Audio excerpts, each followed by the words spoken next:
Le président de la République, M. Patrice Talon, a conduit les travaux du Conseil des ministres de ce jour, mercredi 30 mars 2022, lequel a débouché sur les décisions ci-après.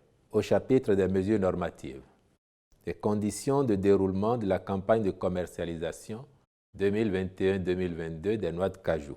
Au cours de cette campagne, qui s'ouvrira le 1er avril 2022, dans la commune de Bassila, pour s'achever le 31 octobre 2022, il est convenu de poursuivre le contrôle du respect des bonnes pratiques visant à garantir la qualité des produits et à éviter la concurrence déloyale sur le terrain. Aussi, tenant compte des données de la campagne écoulée, ainsi que de la tendance dans la sous-région, le gouvernement a-t-il arbitré le prix plancher à la somme de 350 francs CFA le kilogramme.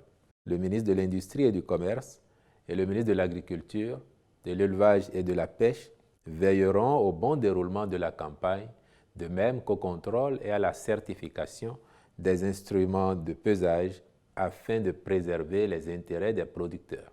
Au titre des autres mesures normatives, a été adopté le décret portant approbation des statuts de l'Agence nationale de la météorologie. Au chapitre des communications, en point 1, le nouveau mécanisme d'élaboration et de suivi des textes de loi et de leurs actes d'application. Depuis plusieurs années, il est constaté que l'élaboration des textes d'application des lois dans notre pays intervient avec un grand retard, s'étendant sur plusieurs mois, voire plusieurs années parfois. Or, l'entrée en vigueur intégrale d'une loi votée par l'Assemblée nationale n'est effective qu'avec la prise de décret d'application prescrit par la dite loi. Ce retard persistant compromet la lisibilité des effets attendus d'une mesure législative prise pour atteindre un objectif. De ce fait, il existe un décalage entre la promulgation des lois votées et leur mise en œuvre réelle. Dans le cadre des réformes engagées par le gouvernement, notamment dans son programme d'action 2021-2026, il s'avère indispensable que le vote des différentes lois soit immédiatement suivi de la prise de leurs actes d'application aux fins d'assurer la conduite à terme des dites réformes. Par conséquent, tous les projets de loi portés par les ministères seront désormais élaborés en même temps que leurs tests d'application. Il sera mis en place un dispositif dans chaque département ministériel et à la présidence de la République à cette fin. En point 2, réalisation des études techniques détaillées relatives aux travaux d'amélioration de la desserte en eau potable au quartier Akpakpa et environ.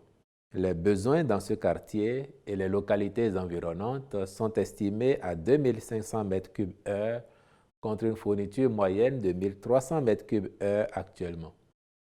Ce déficit de production affecte les populations qui y vivent et l'impact se ressent davantage aux heures de grande consommation. Compte tenu de la nécessité d'atténuer immédiatement cette situation critique, le Conseil a autorisé la contractualisation avec un bureau spécialisé en vue de la réalisation dans un délai très bref des études techniques détaillées préalables aux travaux proprement dits. Au chapitre des rencontres et manifestations internationales, le Conseil a autorisé la participation du Bénin à la 20e commission mixte militaire bénino-belge du 4 au 8 avril 2022 à Bruxelles en Belgique, puis la 7e réunion des ministres de l'Organisation des États d'Afrique, des Caraïbes et du Pacifique, chargés de la pêche et de l'aquaculture à Accra au Ghana du 7 au 8 avril 2022. Enfin, au chapitre des mesures individuelles, les promotions d'officiers supérieurs ont été prononcées par le Conseil comme ci-après. À la police républicaine, inspecteur général de police de 2e classe pour compter du 1er mars 2022. Contrôleur général de police Soumaïla Alabi Yaya. Au sein des forces armées béninoises, sont promus au grade de général de brigade les officiers supérieurs dont les noms suivent. Armée de terre, pour compter du 1er janvier 2022. Colonel Fructueux Candide Ahodeyon Gbagidi. Pour compter du 1er avril 2022. Colonel Abou Issa. Armée de l'air, général de brigade aérienne, pour compter du 1er janvier 2022, colonel Bertin Bada, je vous remercie.